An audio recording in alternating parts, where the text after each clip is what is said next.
What's going on, world? And welcome back to the Pursuit of the Good Life podcast, where we talk about how to enhance your careers and enhance those relationships.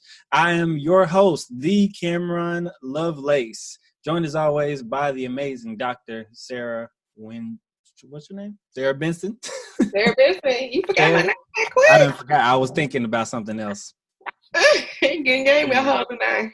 I gave you a whole new name, Dr. Sara B. What's going on, Sara? Nothing much, Cam. Same old, in this coronavirus world we're living in. Busy days with Zoom meetings. It's so funny. I saw somebody post a status that was like, what's the one thing what's a takeaway or something that you like or don't like about these Zoom meetings? And people was just like saying different stuff. Mm-hmm. And I think my comment was just the multiple Zoom meetings in the day. And somebody was like having to unmute my video or having to unmute my microphone, and other people saying the small talk that you do when you first get on for like the big meetings with like it's a bunch of people. So yeah, I'm just here making it work. How about you? How's it going? We straight over here. Quarantine and chill. I think my wife is starting to get tired of me because like I refuse to let something just start itching when it's like unproductiveness like starts happening. So if she on FaceTime for too long, she don't watch too many, because we still got things we trying to do. She needs to still keep studying for her GRE. She has an anatomy final next week. And so if I'll be like, hey, you studying today? You drill sergeant Cam. Been on your phone. You said you said you still trying to get thick, right? You did your squats today. What? Hey, you need to eat. You ain't ate today. You need to get out that. Give me a phone. Just give me a phone. Here. I think she's starting to get a little tired of me. Just a little bit, a little tired. Just a little bit, but she goes back to work. Actually, not 2 days on, 7 days off. Okay. System they got. Since Tennessee is starting to open back up. When is it officially like opening back up? So I've been trying to go with Tennessee. Tennessee officially opens up May 1st. Memphis, I think, is opening up May 5th on Cinco de Mayo, which is probably the worst idea ever. But we gonna see what happens. As long as they keep the schools closed, I think that'll keep it at bay just a little bit longer. But at this point, I'm pretty sure they are not gonna open up these schools. First of all, who's gonna go to the schools? Nah, who's gonna be there? The kids not, because they're gonna be like, no, we've been out since March 8th. Yeah, that's that's not gonna work. The only way I could see that like being beneficial is like for kids who need that extra meal. Yeah. Those 2 meals during the day, and parents, don't want to leave their kids at home while they're at work. So if everybody opens up, then school will open up. But I don't think everybody's going to open up. Even though Tennessee says you can open up, I still don't see like FedEx open. I wonder how FedEx. Well, the hub. No, I'm sure that FedEx, as far as I know, is still open. I don't think they're as fast, but like the hub, I'm curious like what they're doing in the hub, because that's definitely an area where you're very close together. You're moving boxes. You're constantly touching stuff. I'm sure they gloved and masked up, but of course. Yeah, but I'm curious what they're doing over there. I need to call my brother and see. Yeah, because you hear about like places that are like warehouses having like outbreaks of the virus and stuff. So I'm really curious as well what they're gonna do. I mean, I know my little brother right now. I think he works at some warehouse as a forklift driver. They're working basically as needed. And so like some days, like some weeks he might get called in for like a day or 2 days, a few hours here, a few hours there. But it's been very like slow. Gotcha. It's very slow. So all right. So Sara, update us. What is going on with the loggings wedding? What So do y'all have a hashtag? Do y'all have a we hashtag? actually have a hashtag. What is the hashtag? So our hashtag is locked in logins. Locked in logins. Okay. Locked in logins. Yep. Actually, I do have a really important update. One of our goals for 2020 was to get our premarital counseling done. Like that's like our biggest goal. And update, we were able to sign up for our premarital class. Great. So So is this the one? Hold on, which because we talked offline about a couple of them. Is this the 10-week one, or yes, is this so the okay? his church in Dallas, they do a 10-week premarital course. It's called CSI Couples Seriously Interested. And so it's for engaged couples and other couples who are interested in getting married. It's supposed to be very interactive course. They have the materials. We actually have an interview that we have to do before the class starts. Mhm. But it starts June 7th. I'm really excited Okay. because I feel like we are accomplishing a goal that we both like set out to do. And so Mhm. I'm excited to see, how this goes and all that good stuff. Whenever we tell married couples that we were wanting to get our premarital counseling done out the way, like everybody says the same thing, like, yes, do that. That's important. Um, and they're like, that's like a really important step. So I'm excited. So once we finish, then we'll get heavy into the planning. So So then we get into the budget. Then we get into the money and all that. we get into all that good stuff. So how was y'all's premarital counseling? Oh well, those of you guys who are watching who go to New Life of Memphis, you know the name Prophetess Elisa Gibson, who Yes. did our premarital counseling. Um, yeah, it was pretty smooth, but of course she ain't hold no punches. What's going on with my sound there? I'm still getting emails. But yeah, it was good. She ain't throw no punches. We met. It was cool. A lot of the stuff we had already kind of like talked about over the course of our relationship. Mm-hmm. Just because I'm a curious person by nature and just we talk about literally everything. So between how much kids we want, like financial goals and stuff like that, how we handle communication styles, backgrounds of our parents, backgrounds of our families, different stuff like that. So it was about, I think, 4 or 5 sessions. Okay. And it was, and I mean, a lot of it, because I think we actually skipped a lot of stuff because like, he was like, okay, we're good. All right, boom, good. All right, boom. All right, let's go. Okay. So Cool. a lot of it was pretty seamless, but that's good. I need y'all to so we will pick back up on an update in Y'all, June and see how y'all's little sessions are going. So are you going to tune in via Zoom or are you going to actually drive to Dallas? so they're on Zoom. So the sessions they're doing Zoom sessions. My goal is to go to Dallas so that we can have as many sessions together as possible. And so like that's the plan. I really wish we could have been able to do it in person, but I understand with the virus and stuff and they want Nah, to take bro. precaution. Nah, bro. So he said no. Nah, bro. No. And so I really thought when they posted the registration that it was going to be in person because it's June. So the first class is June 7th. And so, and it's on Sundays. So it's like every Sunday except for Father's Day Mm-hmm. are the sessions. And so they're from 12 to 2. And they're all going to be on Zoom. Well, yeah, so Zoom. So I think it's going to be really interesting. His church is pretty big. I don't know if you guys have heard of Concord Church. It's one of like the biggest. Hold on one second. I'm sorry. Let me do that. So it's one of the biggest churches in Dallas. It's pretty nice size. We went. Of course, we go when I'm there. We went to their New Year's Eve thing when I was there for New Year's Eve, and they're the type of church where if they have an event, they have to do 3 days of the event. Mm. So like for New Year's Eve, they had 3 days. So they had day before New Year's Eve, and New Year's Day of like the same event, but they had like different artists. And so they had 3 services. So I'm really curious as to how many people are going to sign up for this course, and how many people are going to be on the Zoom. And so his church, they were actually in the news like a year or two ago.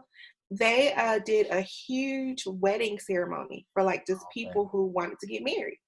And like people dressed up in like why do you look like that? No counseling, just anybody could just pull up and get married? No. I think you had to get the counseling. I don't know all the details. I just remember seeing like a clip of it that they hosted like just a huge wedding ceremony. Like I think it was like people who had been like living together for years and they wanted to get married, just stuff like that. So okay. I was about to say, don't be really doing that in the name of the Lord. They have a really big couples ministry. So like the class that we're taking is like a part of like a steered list of classes that they offer. Mm-hmm. So I'm excited. Go see how this goes. So. Gotcha. Well, that's fantastic. You ready to get into the podcast now? Yes, let's get into the podcast. All right.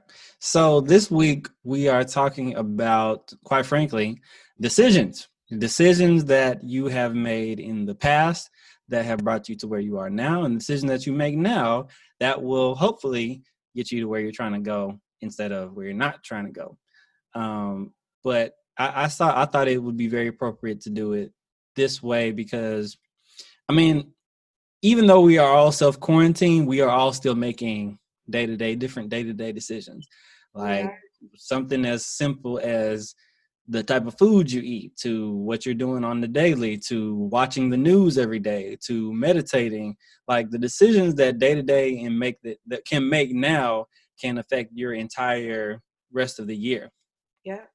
And so there's definitely layers to that, but some decisions that I think that really like stick out in my mind, like before, that led me to where I am today is, I think really one, sticking to like what I wanted to do as far as like my career and like being laser focused in that, because a lot of people, they just jump into college or they jump out at 18, I'm grown, I'm ready to take on the world, I'm gonna do what I want, but they don't really have a plan, and they spend maybe 2 years really trying to discover themselves and experience life. And based on the results of that, they either, waste time in college, or they might go back home, or they might have a child within 2 years and have to drop out, or maybe have to continue to go through school, but just take a little break. But it's these daily decisions that we have made that get to where we want to be. And I'm so thankful for the decisions that 17-year-old me, the 27-year-old me today is very thankful for the decisions that 17-year-old Kameron made, from the people that he hung around, to deciding not to drink until 21, from, saving myself till marriage, to all these like little tiny decisions that were made at a pivotal time. If I made a different decision, then my life could have went into a very different direction very fast. And so it's important. I think it's important for people to reflect on, what decisions have I made that have gotten me where I am right now. And so, Sarah, what decisions did you make in the past that you like reflected? You OG in the game, officially 30 years old. So you was the OG, triple OG. Oh man, So I ain't that old. 18 to college, then you got your master's, then now you finished your PhD. Now you about to what decisions, Boone, do you think were pivotal for you? The one decision that sticks out to me, especially when I think about just my career journey in life, is my decision to leave law school. I feel like that was probably one of the hardest, probably one of the most important decisions I've ever had to make in my adult life, simply because it was really the first time I had sat down and thought about, like, what is it that Sarah wants to do with her life? Not what does everybody say she should do, what looks good, what could produce the most amount of money, but like, what do you really and truly want to do with yourself? And for me, and at the time I was 22, and basically I had lived my life like, okay, well, people say I should do this, I'm gonna do this. This should be easy, all of these things. And so for me, I felt like it was probably one of the first just major decisions that I thought that I chose myself in. Because even with me thinking about my decision for college, now I absolutely love my Darrell College home, the I love Jackson State, 1400 Lynch Street. Like, I love it. But I made the decision to go there. Well, I was offered a full scholarship, but I had got into my dream school, which was Spelman. And I got into Spelman. I was on my way to Spelman. And then my aunt came and was like, well, do you really want to go? And I was like, you know what? I'll see. So I applied to Jackson State on a whim. Not even just, I hadn't even seen the campus. I just applied. They offered me a full scholarship. And when I thought about it, I was like, well, you know, I have a younger brother who's 3 years younger than me. And I was like, well, I'm pretty sure my parents, they're probably going to take out loans for him. I don't want them to have all these loans. So I'm going to go to Jackson State, right? Which, it was a great decision. Right. It was a great decision, but I made that decision thinking about, how would this affect other people? I absolutely love my time there. You know, I'm not going against what I learned. So when I got to 22 and I'm thinking about, you know, do I want to stay in law school? Do I want to leave? That was really my first decision that I made for myself. And to be honest, making that decision to leave was probably the best thing I could ever do for myself. Although it was hard, people thought I was crazy. You know, I talk about family members who to this day ask me law questions as if I'm a lawyer, have not been in law school since 2013. People still think that. It was just so funny to me. So 7 years later, are you thankful? I am. I'm grateful. I'm thankful that I made that decision, because although my journey hasn't been easy, it's been worth it. So like figuring out those next steps, you know, taking that chance. And honestly, really just having faith in God and believing what I heard he said about my life and believing what I heard he said to do, and just allowing him just to kind of help write this story.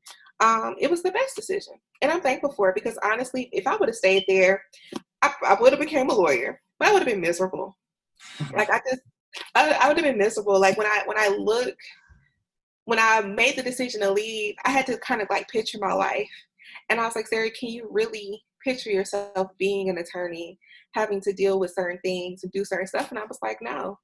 Because what would have happened was I would have went, I would have been past the bar, and I would have been looking up other degrees. I would have been trying to go back to school, adding on top of the loans I already got. So me making that decision. And another thing that I thought about, one of my college professors, shout out to Dr. Deardorff, she used to tell us, she was like, what you do after your undergraduate career, you have to think of it as an investment, because you're going to have to pay it back. You probably have to get loans. You can pay it back. So invest in what you want.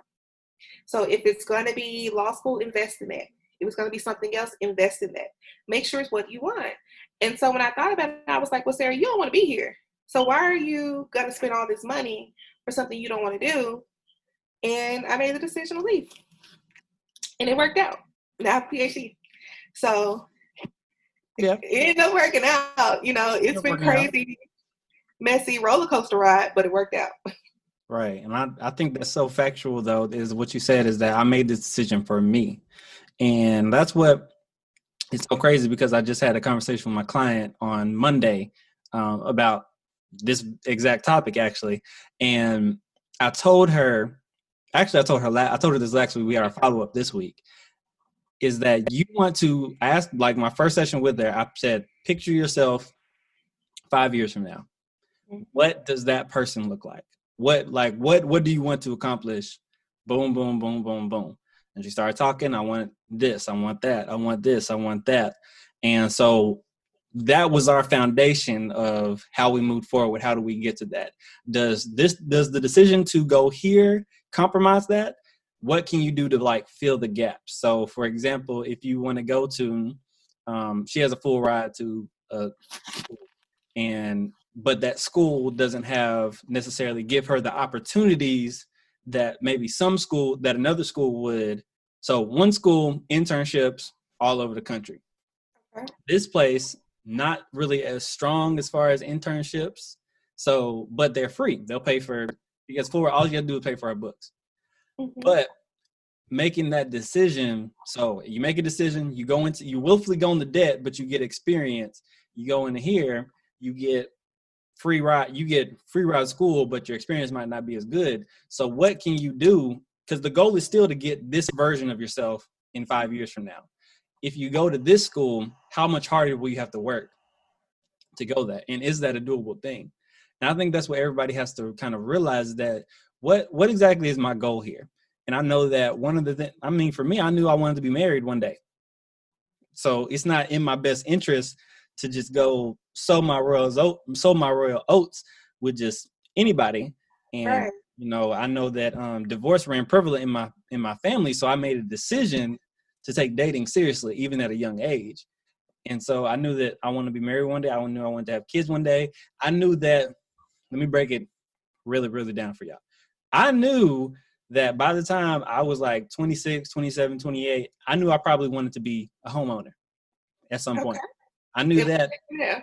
I knew that at like 21, like maybe like 20, 21. At some point, I want to be able to do what I want with my credit. So what should I do? Okay. I'm not going to go and just buy the newest car and go to some little credit and they looking and prying on 21-year-olds saying, oh yeah, well, we can get you a 7-year note for $200, not knowing that they get me on interest. But I knew that from then I needed to practice building my credit from then at that age.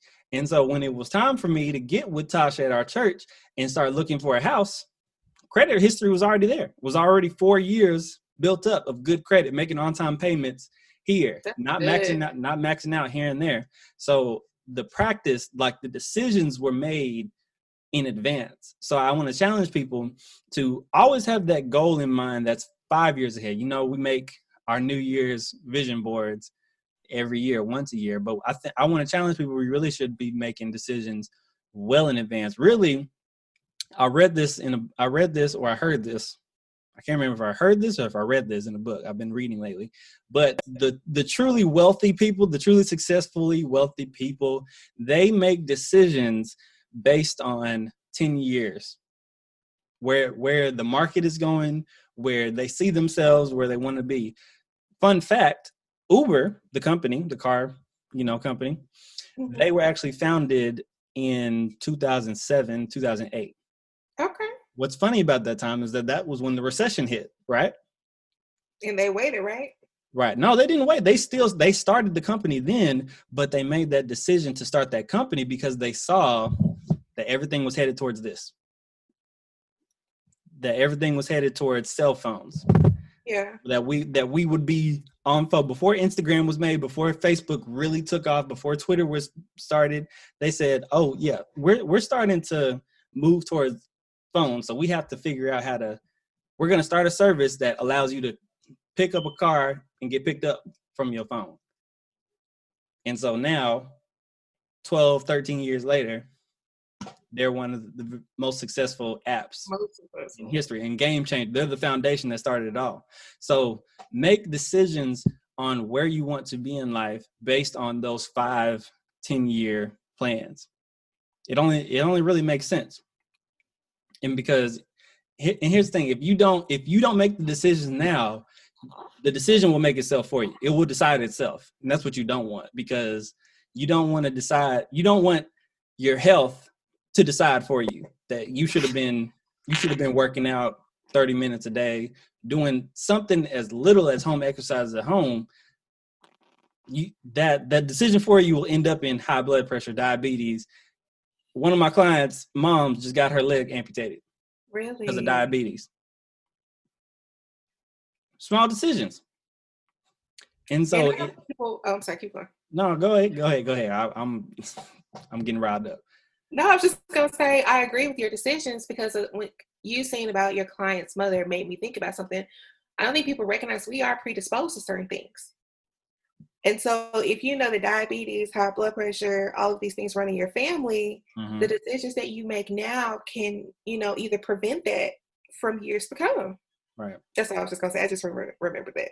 Oh, you good. And it does. It's these small decisions that make the huge difference. If you want, one day you say you want to have kids. Okay, bet. You need to start looking, okay, what does, for example, let me say Sarah, we've had a conversation on the last podcast. I said she needs to go in and get started. She said, no, give me at least a year. So Sarah needs to be looking at, okay, at age 33, 35, what typically are the things that a person in that area needs to be doing?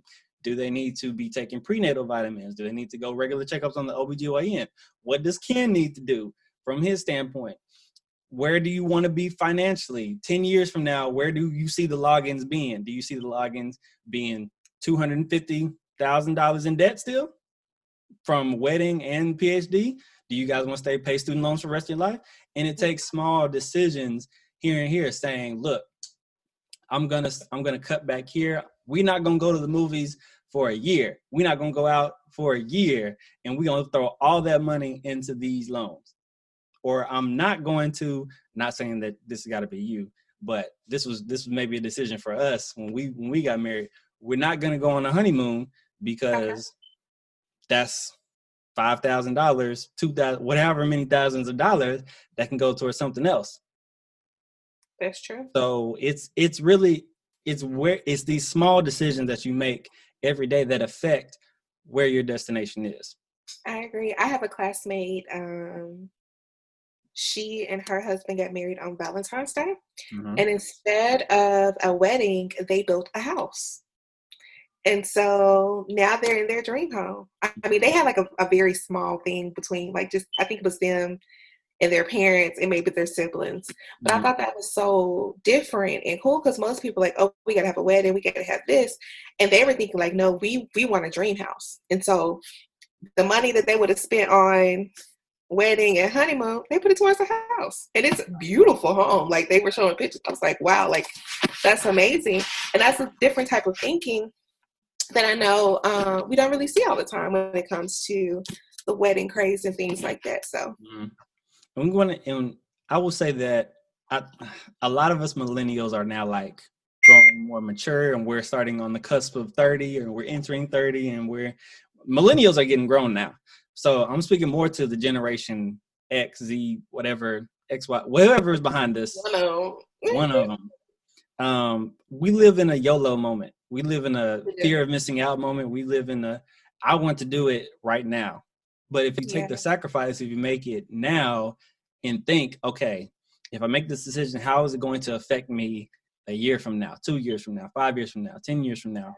We have to learn how to shift to that mindset. And really, that's all generations. It's not just us young folk. I feel like it's funny, when people say, oh, you millennials, oh, you Gen Z, I'm like, what was you generation like when you was a young adult? I'm very curious, because I see like patterns as far as like when people are assumed into young adult age. From the clients that I work with, I'm like, okay, yeah, I remember that because I was just there 10 years ago. So it's the same thing, but that's a whole nother podcast for another day. But yeah, it's those decisions that we got to make today that affect us for tomorrow. that is true. And I don't know why people, I really don't understand. I really don't get it. And maybe that's just because I've always like lived my life kind of in 5-year gaps for me. Yeah.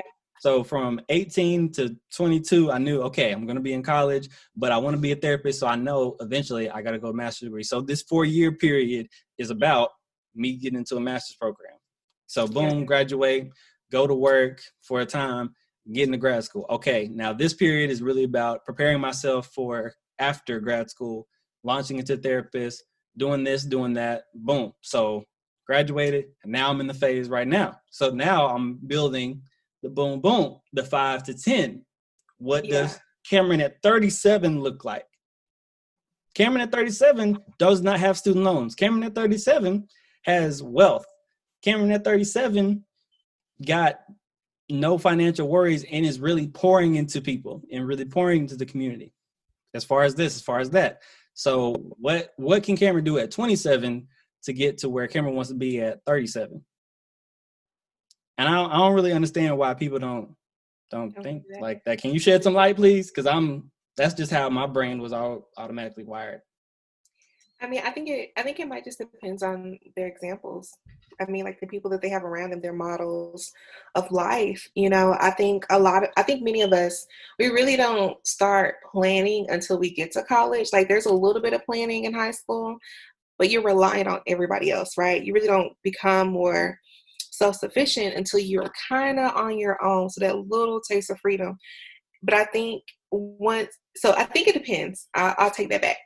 So you know how you get to college, there was always like that one person who like had really strict parents, and Mm-hmm. they get to college and just like wild out. They don't care, Wow. you know, just wild for no reason, not going to class, not doing nothing. Right. You know, those are the type of people who I believe like because their parents were so strict at one point and basically planned everything about their lives. Once they get some freedom, they're just like it is what it is. They like it's like they don't even really just think about like the long term. It's Mm-hmm. like that instant gratification. Like, okay, Yep. I can never party in high school. I can never do all this stuff. Let me do this now. Let me stay up to 3, 4 o'clock in the morning. Let Mm-hmm. me not, you know, wake up to 12, 2 o'clock in the evening time, right? Um, and so that's just like the route they took. And you know, for other people, it's the idea that okay, I'm growing up a little bit. Now let me start kind of thinking about my life. Now let me start kind of thinking about well, what is it that I want? Where does I Mm-hmm. want to go? You know, what are internships, right? Which I'm grateful for. Like, Internship. What's oh, that? right, what's internships, right? So I'm really grateful that like many colleges now they have like a freshman academy, you know, in which they Mm-hmm. talk about just certain things that you really don't talk about in high school, just to kind of help you plan what your college experience is going to be, right? And many departments do that same thing, just to start giving them the tools to start planning. Mm-hmm. And some people take it. Some people take it. Some people adopt it, Yeah, that needs to be and some people mandatory. don't. That needs to be Huh? mandatory. Right. That And needs some to be in people don't. everybody's first semester like Like a freshman schedule. academy class, right? And some people don't. You know, for me, I know I can look back on my life, and I've always sort of kind of been a planner myself. So like I learned early in life that I was smart. Or at least I was smart enough to find the right answers, right? And Mm-hmm. so in my mind, I was like, you know, in high school, I lived my life in a way to where I wasn't going to let anything stop me from going to college. And so I made sure I took all the right classes. I made sure I had all the right extracurriculars. You Mm-hmm. know, my classmates were fighting and stuff. I wasn't the type, like everybody knew I wasn't going to fight you because DeSoto County has a zero tolerance. If you hit a person, no matter if you're defending yourself, you're going to jail. And so in my mind, I don't need that on my record, right? And Mm-hmm. so I made sure that I did everything I needed to do so that I can go to college, so that I can get a scholarship, so that I can go and live my life because I thought bigger than where I was. I just knew that like the world was big, opportunities were out there, and I just wanted to get them, you Mm-hmm. know. And so that was my plan. That's what I stuck to. You know, I got to college, and I started to think, okay, I can probably say it probably wasn't until like my junior year, like the end of my sophomore, beginning of my junior year, when I really started, okay, what type of, because at the time I wanted to be an attorney. So it was like, okay, what type of law do you want to go to? Right? What type of law school? What is the area? You know, and so that's when I started going to these graduate school fairs, right? These law school fairs. I Mm-hmm. started signing up to get information. You know, I actually had like a folder where I kept everything Mm-hmm. that I got so that I could start planning, okay, these are your options. This is what you can do, you know. And that was probably around my junior year of college. So by the time I got to my senior year, I knew what steps I had to do. I had already had a study plan for the LSAT. You know, all of those things worked out. But I can also say that like my professors and advisors, they helped me. You know, they kind of guided me along the way. And I think the reason why some people now don't plan is I don't think they have guidance. I don't think they have guidance, but if they do have some guidance, I don't think they're taking it, right? Because we do live in the YOLO world, the fear of missing out world. We live in a world where people think they already know. Or they're taking guidance from the wrong people. Or they're taking guidance from the wrong people. And so I really think that, like, if we find good mentors or people who have kind of been, you say this all the time, find somebody who's where you want to be, listen to them, ask them how did they get there, like, and try to figure out how you can get there as well. One of the things that I love doing for my success coaches is I love kind of helping them figure out their next steps. And so whether that's going to graduate school or becoming a teacher or, just all of those things. And I always tell people, hey, I write really good recommendation letters. It looks good coming from somebody who has a PhD at the end of their name. True. And so I have this policy with my success coaches. I will write your recommendation letter. I don't care where. So I've written recommendation letters for grad school. I've written recommendation letters for jobs. Anything that I can do to help you get to where you need to go, that is the service that I offer to them, because I understand what it's like to be a college student, right? I understand what it's like to you trying to figure it out. You need help. You may not feel comfortable asking somebody else for a recommendation letter. I got you. Like, whatever it is, I've looked over personal statements. I've done all of those things because I feel like I've been through the process. Why not help you? And hopefully one day you'll help somebody else get through that process. But I really think it's just, we don't have the right guidance. We're not taking the guidance in a sense. A lot of people think they know everything and they don't want the help. But one thing I have learned on this journey is I did not become Dr. Sara Benson by myself. Like, I would not be here if it wasn't for the guidance that I got, the help that I got, just the people who kind of poured into me along this journey and just kind of steered me just through things that I didn't even know. Because you're going to get to a certain level of life where you just don't know. You've never been there before, right? But you have to lean on the people who've been there. You have to know how to navigate these new worlds. Man, let me tell you something. The fear of I don't know kills a lot of dreams, or keeps a lot of people from going. And even, man, it frustrates me because it's like, I don't know. Well, do you have a working phone that has internet? Google is everything. Google, YouTube University. I think some people, I think also that I don't know, and the fear of failure. I think the fear of failure keeps a lot of people from just taking that risk. I mean, because I can honestly say, when I left law school, I did deal with a little bit of anxiety when it came to grad school, simply because of what my experience was. I didn't know.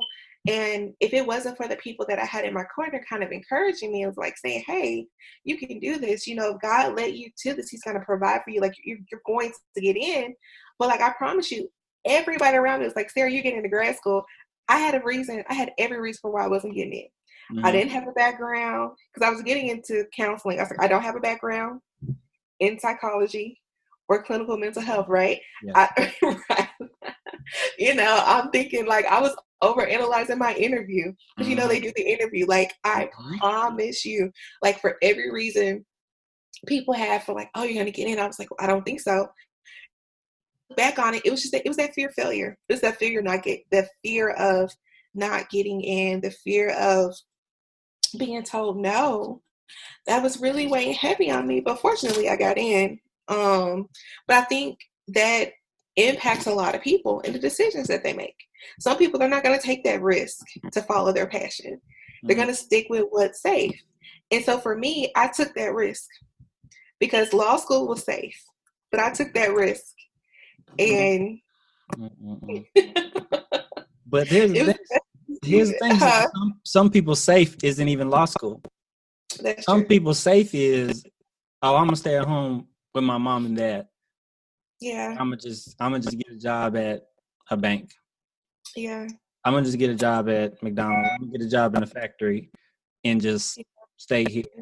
And people say, like, that's the ironic part about it, is that you're saying it's safe, but we keep it ends up being, hurtful in the long run, because you're not practicing life skills. You're not practicing balancing the budget. You're not practicing job interviewing. You're not expecting growing and getting experience. It's just so ironic that in playing it safe, it's actually can become detrimental, because when you're safe, you're not hungry.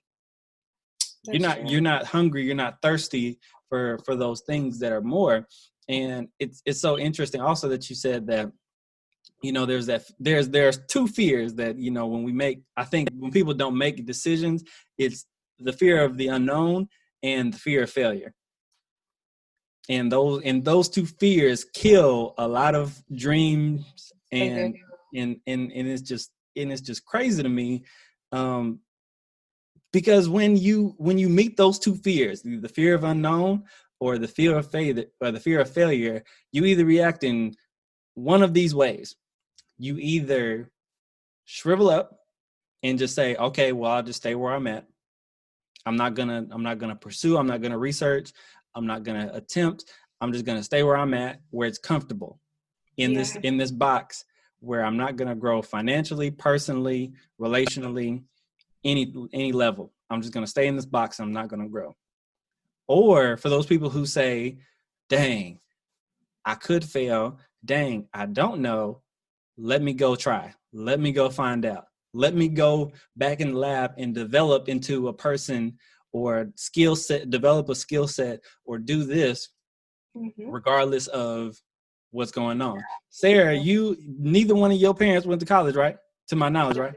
Yet you got whole PhD. You had the audacity, even at 18, to say, I'm gonna go be a lawyer.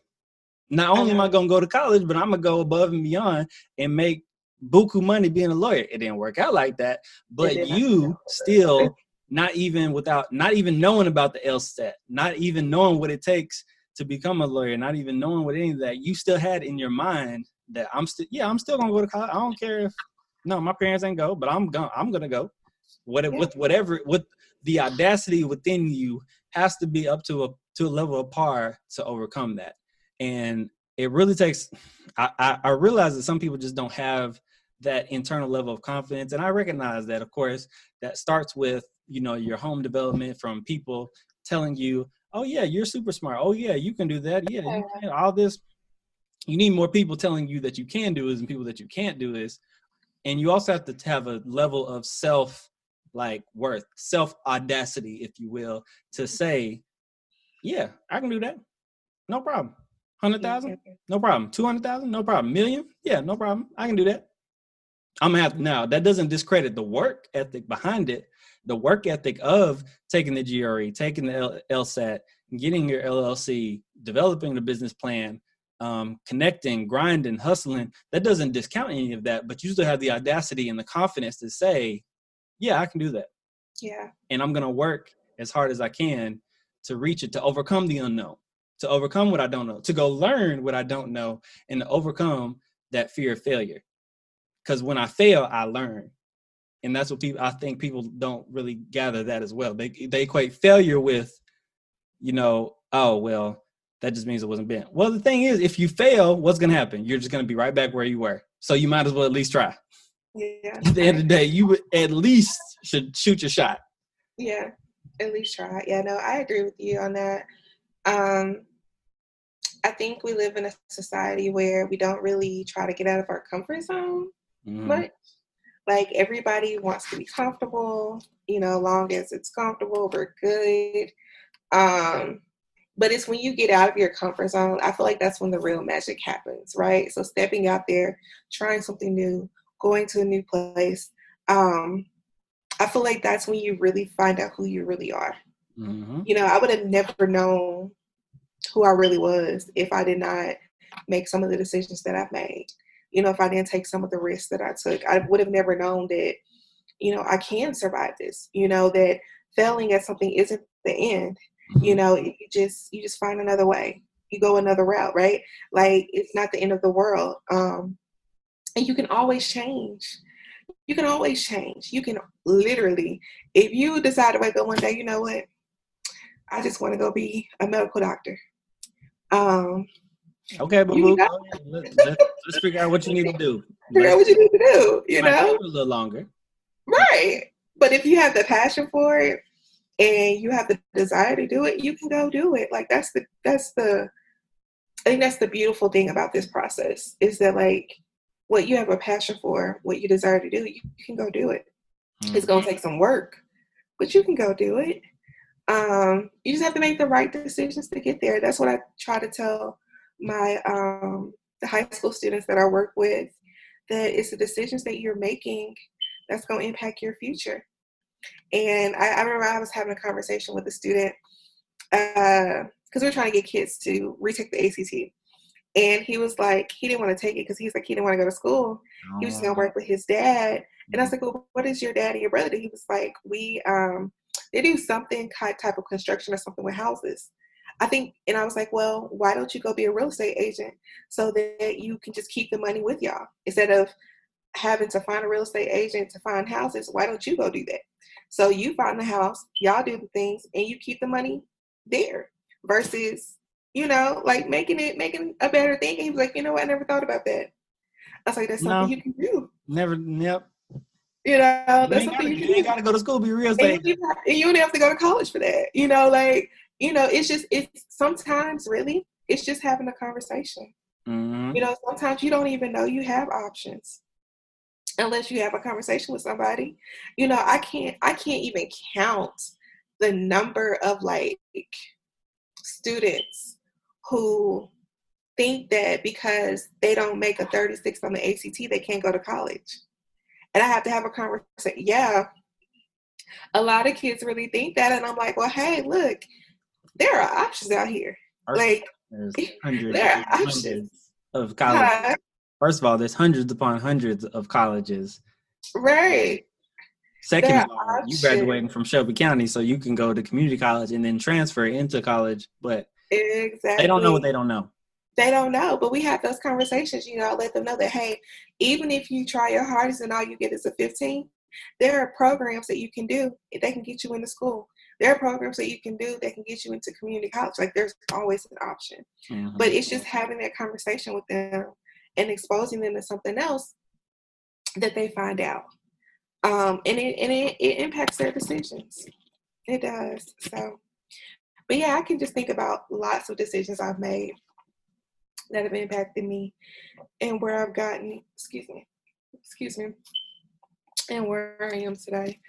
And, sometimes you make good decisions. Sometimes the decision doesn't work out so well, but you can always come back. You can always come back. Even if the decision that you make turns out to be something bad or just something that doesn't work out for your life, you can always come back. There's always time. Mm-hmm. So, yeah. That's facts. All right, I think we beat up on people enough tonight. We will be opening up shop soon for coaching, group and one-on-one coaching. Let me go ahead and make that announcement now. Been working with my coach to put programs together that meets the needs of what exactly we are talking about here, and we'll be rolling that out very soon. So please stay tuned for that. If you did not sign up for ACT, you missed out. Sorry. You need to. But announcement. We are in the talks of a round 2. And so as soon as that information comes out, we will definitely get that out to the people. I will say that you guys are amazing. If you're listening to this podcast and you share that ACT information, we have over 641 students signed up for online ACT stuff. And so as soon as the information for round 2 comes out, we will definitely share. All the way from Canada to Florida. Florida, California, Kentucky, like we are all over the world, well, all over the United States at least. Mm-hmm. And so I will definitely get that information out as soon as we get it for round 2. So thank y'all. Hopefully your students are learning and growing and are able to take away from this so that they can get those good scores and get into the college they want to get into. Right. Even if that's the last minute. Hopefully not at the last minute, but nevertheless. But I think that's all I got. We had our announcements. Yeah. think we're good. Okay, y'all. Well, all right. Give us that 5-star review on iTunes. Share this with somebody. We're bringing back this content, of course, each and every single Thursday morning. So until next time, we'll see you next week.